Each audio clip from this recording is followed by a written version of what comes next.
My name is Melinda Aquino, and I'm a board-certified vascular surgeon. Varicose veins are important to talk about because they're very common, and most people don't know that they are easily treated with a minimally invasive procedure that is covered by insurance. Veins bring blood from your body back to your heart. And from the legs, the blood has to go against gravity. So in the leg veins, there are valves every few centimeters that bring the blood up, and then they don't let the blood flow back downwards. In patients with varicose veins, some of these valves don't work quite as well. The blood flows downwards and puts pressure on the side branches, making them get bigger and bigger over time. Those are the varicose veins. But the varicose veins aren't the real problem. The problem is the mother of the varicose veins, the vein that has the bad valves. We treat the mother of the vein that you see, and that vein is straight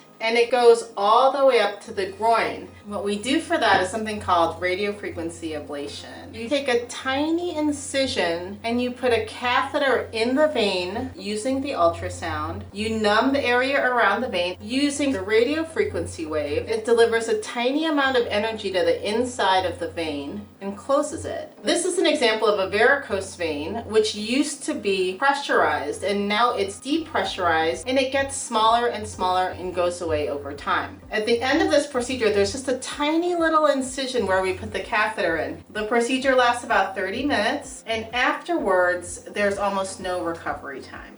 And what you'll notice is that the varicose veins that you had will slowly disappear over the next several weeks. So we're very proud to offer this treatment to our patients. It's minimally invasive and it works great.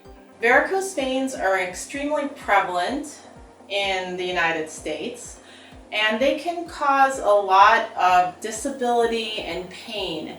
They often look like large veins in the legs. They can cause swelling in the legs and discoloration in the lower legs and even ulceration.